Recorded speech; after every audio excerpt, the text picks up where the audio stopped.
Good afternoon. I am going to call this meeting of the Committee of the Whole for Wednesday, October 3rd to order. My name is Andrea Jenkins, and I am the chair of this committee. With me at the dais are council members, council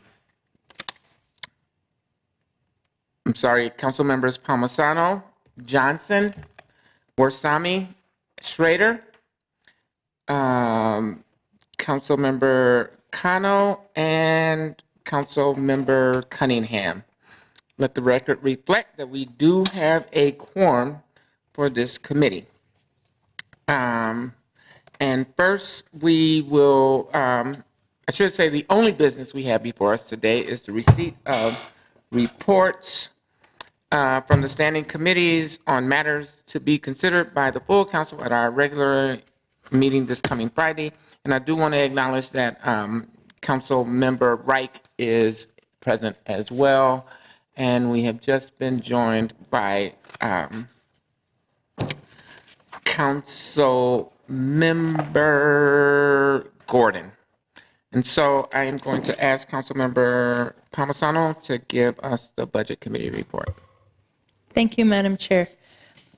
In our Budget Committee this week, we received and filed department presentations from CPED, Community Planning and Economic Development, the MCC, the Convention Center and Downtown Assets, Reg Services, and the Mayor's Office.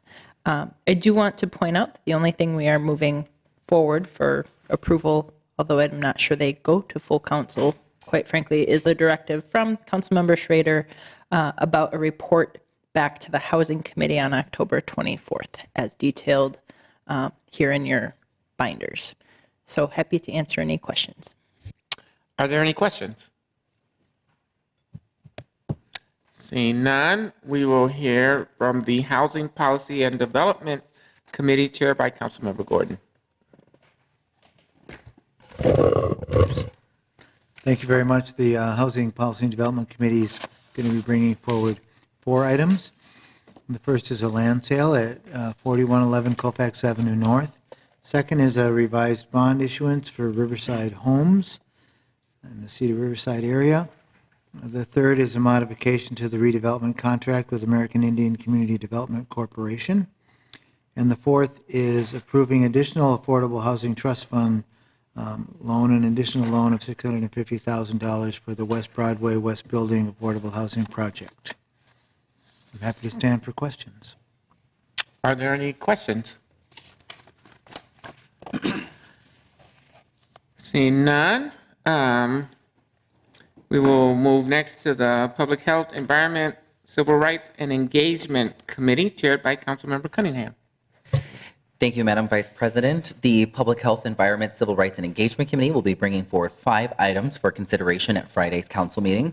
The first is accepting a grant from Minneapolis Public Schools in the amount of $1,500 for the Urban Scholars Program. The second is authorizing an agreement with the CDC to host 2 staff from the Public Health Associates Program in the Minneapolis Health Department. Those 2 fellows, I just want to add, will be focusing on healthy living and the school-based clinics for the next 2 years. The third item is accepting a grant from the MPCA in the amount of $50,000 for a 3-year period to ensure a healthier and more environmentally just nail care industry in Minneapolis by improving the health and safety of the industry workforce. I'm very excited and proud of the environmental programs in the health department because they've done so much great work around dry cleaners as well as auto body shops, and now moving into the nail care industry is also very much so needed.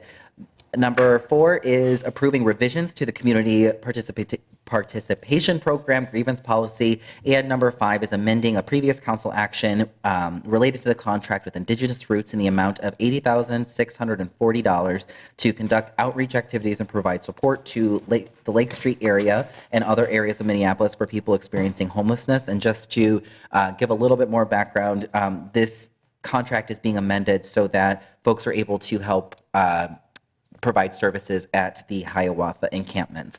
And on that note, I'm happy to answer any questions. Are there any questions? I actually have one question, Councilmember Cunningham. The Indigenous Roots, is that the same group as the Natives Against Heroin, or is that a different group? I will defer that question to Councilmember Kano. Thank you, Vice President Jenkins and Peace Chair Committee.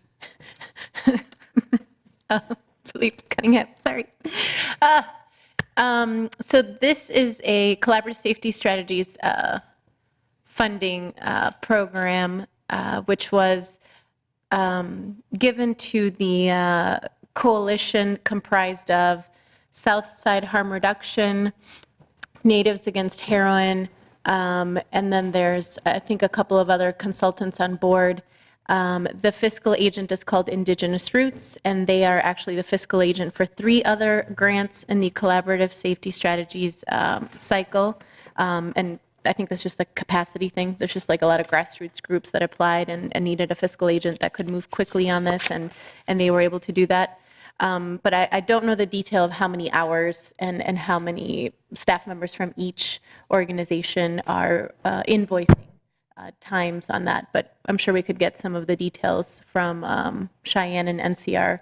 But I know currently there has been no time billed for work done at the encampment because the grant was not made to do that. And so this amendment opens it up so future work that happens, future outreach work that happens at the encampment can be part of the billing cycle.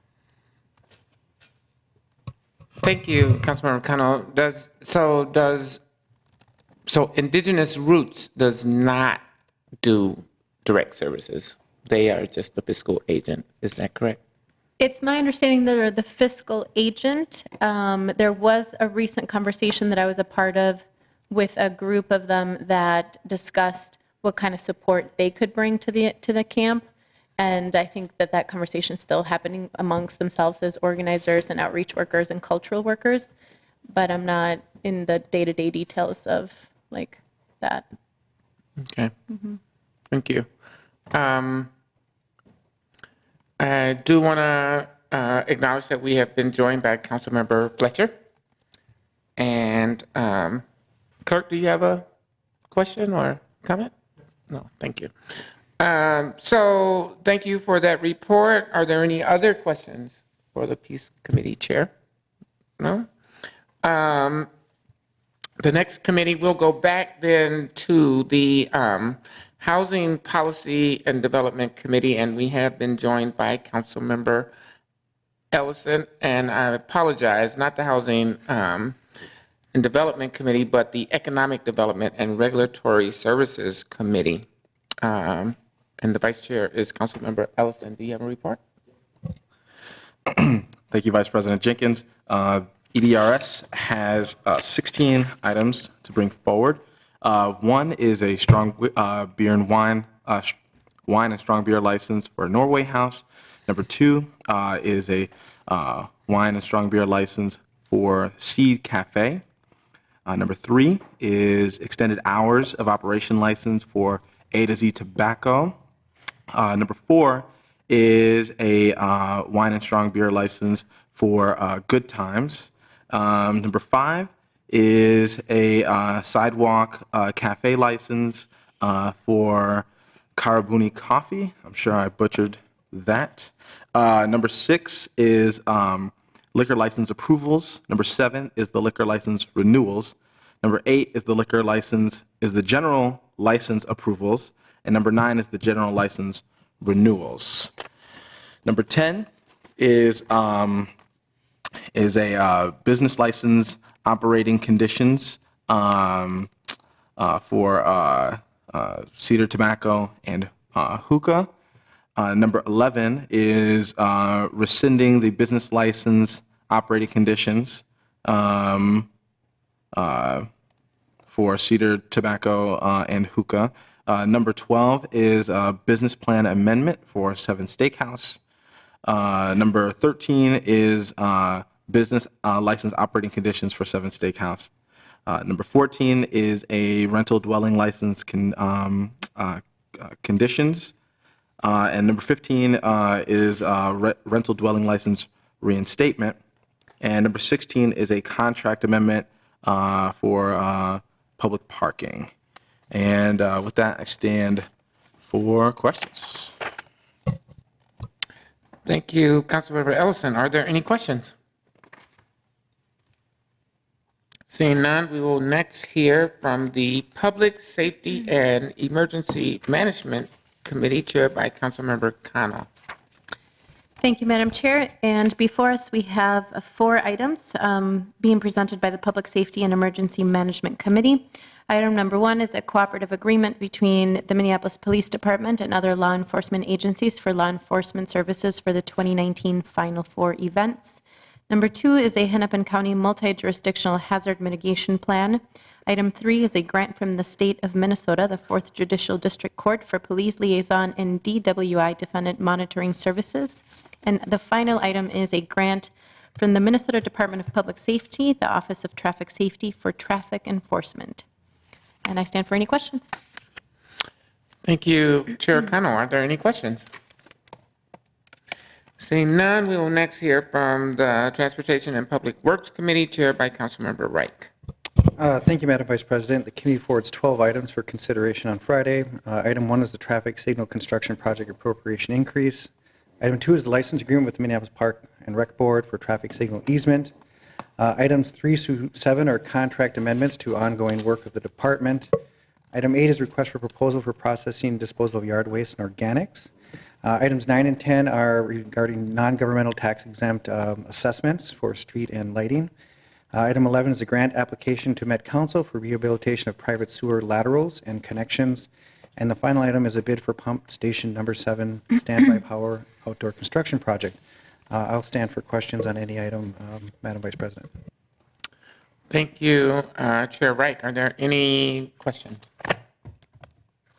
Seeing none, we will move to our next committee report, the Ways and Means Committee, chaired by Councilmember Warsame. Thank you, Madam Vice President. The Ways and Means Committee has 5 items to bring to the full council. The first item is a legal settlement claim by Khalid Noor Adam. Second item is a purchase of builder's risk insurance policy with Travelers Property Casualty Company of America for the new public service building project. The third item is a collective bargaining agreement, and this is for the 911 supervisors unit from 2008 through 2020. The fourth item is another collective bargaining agreement, and this is for supervisors unit, and this is for 2018 through 2019. And the final item is a collective bargaining agreement, and this is for the laborers unit from 2018 through 2020. And I happily stand for any questions. Are there any questions? Thank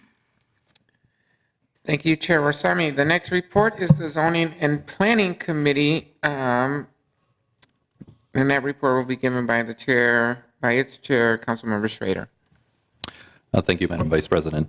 The Zoning and Planning Committee has 4 items for approval on Friday. The first is the passage of an ordinance establishing a moratorium on the establishment of new tobacco shops. Number 2 is denying the application for rezoning by Tanis, located at 2606 Penn Avenue. The third is approving the determination that an environmental assessment worksheet is not required for development at 3326, 3338, and 3350 University Avenue Southeast. And the final one is the approval of an application for rezoning at 3215 33rd Avenue South. And I'll stand for any questions. Thank you, Chair Schrader. Are there any questions? Are there any questions? I do want to let the record reflect that we have been joined by Councilmember Goodman, and that does complete our business for this afternoon. And with no further business to come before us, this meeting is adjourned. Thank you, everyone.